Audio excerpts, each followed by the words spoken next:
Get ready. Welcome back to another video where today we're going to take a trip to the attraction graveyard, focusing our attention on Disneyland Park in California. Before we get into the video, we would ask you to subscribe to the channel if you haven't already and smash the like button as it really helps us out. With that being said, let's jump into the video. Disneyland Park in California is one of the most iconic theme parks in the world. Disneyland has changed and evolved a lot since its opening in 1955, but with that being said, when things evolve, it generally means that some aspects of its former version will be left behind. In this case, we're referring to now defunct Disneyland attractions. As Disneyland is one of the most famous parks in the world and has such a vast array of former attractions, it would be nearly impossible to fit them all into this video. For this reason, we're going to count down 8 defunct Disneyland attractions in this video, and if you'd like a part 2, let us know in the comments below. With that being said, let's get into it. Get ready. Number 8, Innoventions. The first attraction we want to turn our attention to is Innoventions. This attraction only shut its doors in 2015, making it one of the more recent attractions to close in this video. Located in Tomorrowland, it actually replaced another attraction, America Sings. For context, America Sings was an audio animatronic musical show showcasing different stories from American history.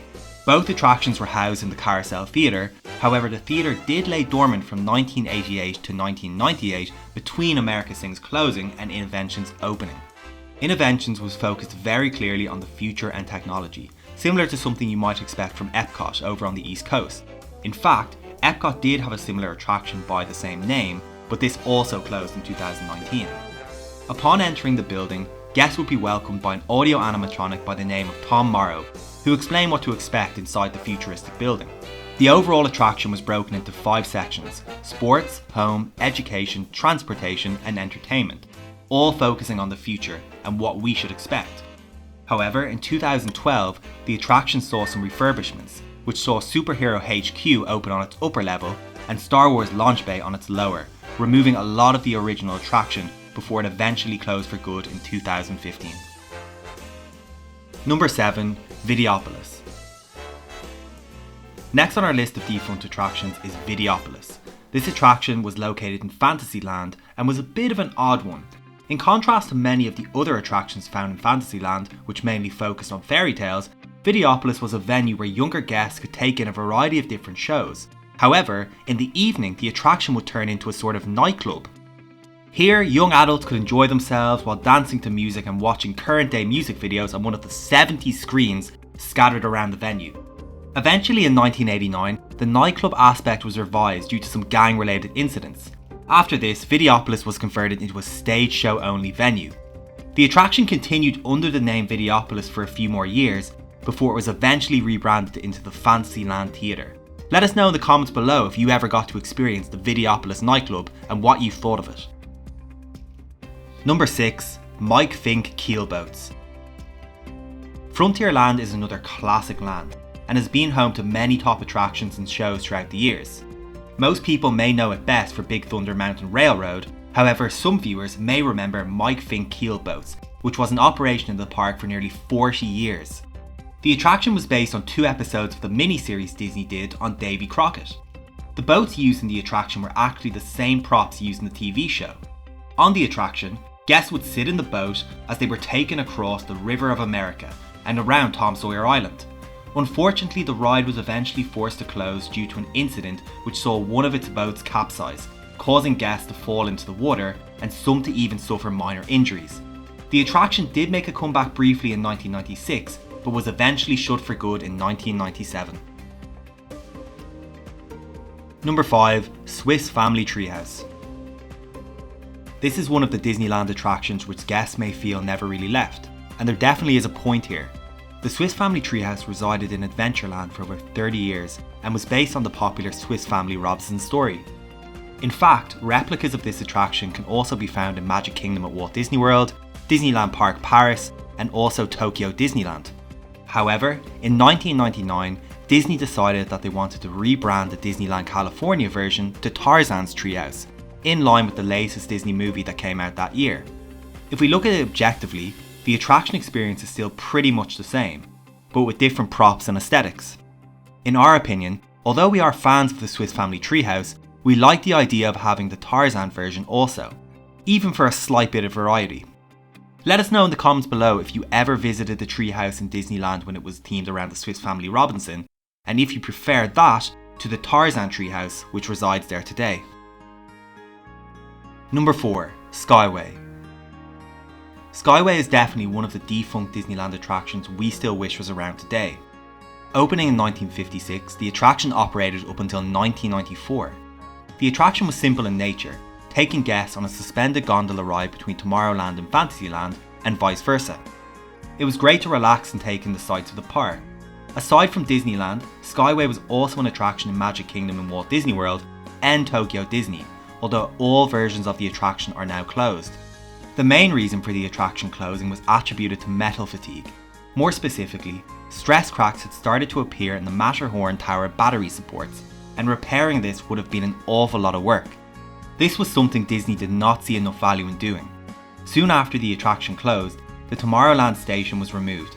However, the Fantasyland station actually remained until 2016, before it was eventually demolished in line with the construction of Star Wars Galaxy's Edge.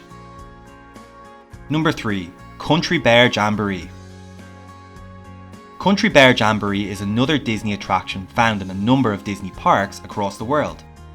The originally was actually opened in Magic Kingdom in 1971, before the attraction made its debut in Disneyland California in 1972. The attraction is essentially a stage show performed by animatronic bears. However, unlike some of the other attractions featured in this video, Country Bear Jamboree was actually a very popular attraction, and to be fair, still is in the parks it operates in today. In fact, in 2002, Disney actually released a movie titled The Country Bears, which was based on the attraction and its characters. Many people may have been a little confused as to why Disney decided to close such a popular attraction. Well, with the attraction being in operation for 30 years, Disney decided they wanted to add something fresh to Critter Country, and in 2001 replaced the attraction with The Many Adventures of Winnie the Pooh.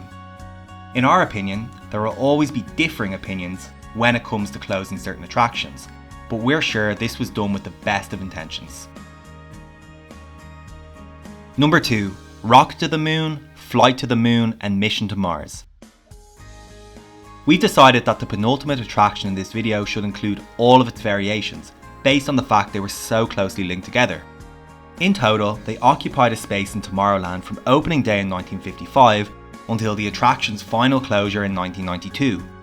Rocket to the Moon, Flight to the Moon and Mission to Mars all aim to take its guests on an experience into the great unknown. As time progressed, however, so did the ride in a bid to stay as relevant as possible. It's important to remember here that when Rocket to the Moon opened in 1955, neither the USA nor anyone else had visited the moon yet, and they were a good few years away from achieving it. Rocket to the Moon aimed to give guests a taste of what it might be like to venture into space and to worlds unknown.